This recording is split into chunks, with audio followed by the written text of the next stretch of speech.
मी doctor Shahu Chavan, समाजशास्त्र विभाग प्रमुख। आज आपण मार्क्सचा वर्ग संघर्षाचा सिद्धांत हा कशा पद्धतीनं पुढे सरकत जातो याचा थोडक्यात इतिहास आपण या ठिकाणी पाहणार आहोत। कारण मानवी समाजाचा जो काही इतिहास आहे हा इतिहास संक्रमण अवस्थेमधून त्या निश्चित अवस्थेमध्ये कशा पद्धतीने जातो याचा आपल्याला या ठिकाणी अभ्यास करायचा आहे। कारण मानवी समाजाचा आर्थिक विकासाचा आदिम समाज, साम्यवाद आणि भांडवलशाही असे आर्थिक घडामोडीचे टप्पे आपल्याला पाहायला मिळतात। त्या कालखंडामध्ये समाजामध्ये कसे बदल झाले, कारण समाजाची निर्मिती झाल्यानंतर पूर्वीचा समाज आणि आजचा समाज याच्यामध्ये फार मोठा बदल आपल्याला पाहायला मिळतो। सुरुवातीचा समाज म्हणून आम्ही कुणाकडे पाहू तर सुरुवातीचा समाज म्हणून आम्ही आदिम समाजाकडे पाहू। पहिली अवस्था जर कुठली असेल समाजाची तर आदिम साम्यवाद असं त्याला आपल्याला या ठिकाणी म्हणता येईल। कारण इतिहासातील पहिलं युग त्याला देखील आपली म्हणतो आपण, ते म्हणजे आदिम साम्यवाद। आता आदिम साम्यवादाचा जो काही उदय आहे ती मानवी जातीच्या उदयाबरोबर झालेला। जेव्हा मानवी समाज निर्माण झाला तेव्हा ही आदिम समाज निर्माण झाला आणि या अवस्थेमध्ये मानवी समुदाय जीवन जगत होता तो निसर्गाच्या सानिध्यामध्ये। म्हणजे जो व्यक्ती जीवन जगत होता तो कुठे जगत होता तर तो निसर्गाच्या सानिध्यात जीवन जगत होता। आणि तो निसर्गाच्या सानिध्यात जीवन जगत असताना जे साहित्य मिळेल ते तो खाऊन जीवन जगत होता। आणि मग दुसरी गोष्ट त्या ठिकाणी काय की लोक त्या ठिकाणी संयुक्त अशा पद्धतीने श्रम करायचे, जे काही काम करायचं ते सगळे मिळून काम करायचं, जे काही उत्पादन मिळेल ते सगळे मिळून खायचं, अशा पद्धतीची ती अवस्था होती। त्या ठिकाणी कुणीही कुठलाही मालक त्या ठिकाणी नव्हता, कुणी कुणाचा मालक त्या ठिकाणी नसल्यामुळे त्या ठिकाणी अधिकार हा फक्त सगळ्या समाजाचा अधिकार होता। आणि मग त्या ठिकाणी संपत्ती जी होती ती संपत्ती कुणा एका मालकीची नव्हती।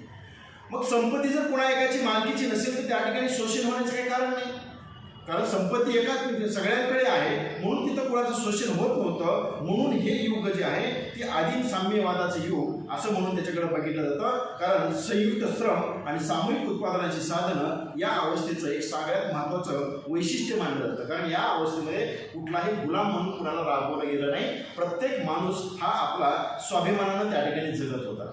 परंतु काळ बदलल्यानंतर त्या ठिकाणी तिथून पुढचा काळ तो सुरू झाला तो म्हणजे दास्य युगाचा। आणि ह्या दास्य युगामध्ये काय झालं की दास्य युगामध्ये असं होत असतं की आदिम अवस्थेचा संचय प्रवृत्ती नव्हती, कालांतरानंतर पशुपालन आलं, कालांतरानंतर कृषी व्यवसायाचा प्रारंभ झाला, शेती व्यवसायाचा प्रारंभ झाला। आणि मग प्रारंभ झाल्यानंतर श्रमाचं विभाजन व्हायला लागलं, कामाचं वाटप व्हायला लागलं। आणि मग कामाचं वाटप होत असताना शेती आणि प्राणी यांच्यावरती मालकी हक्क गाजवायला सुरुवात झाली। मग मालकी हक्क गाजवायला सुरुवात होत असताना त्या ठिकाणी उत्पादन वाढलं गेलं आणि उत्पादन वाढल्या गेल्यानंतर जमिनीचं संग्रह देखील वाढलं। म्हणजे प्रत्येक माणसाला वाटायला लागलं की माझ्याकडे जमीन असली पाहिजे। मग जमीन असली पाहिजे म्हणल्यानंतर शेती मालकाची पशु पाळण्यासाठी आणि शेती करण्यासाठी त्या ठिकाणी मजुरांची गरज भासायला लागली।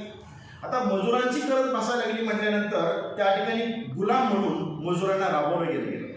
या दास्य युगामध्ये लोकांना गुलाम म्हणून राबवत असताना त्या ठिकाणी या परस्पर विरोध गुलाम आणि मालक यांच्यामध्ये काय झालं, परस्पर विरोधी एक वर्ग संघर्ष तयार व्हायला लागला।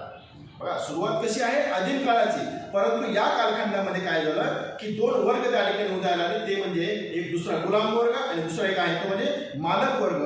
आणि यांच्यामध्ये नेहमी एक संघर्ष व्हायला सुरुवात झालेली आपल्याला त्या ठिकाणी पाहायला मिळते।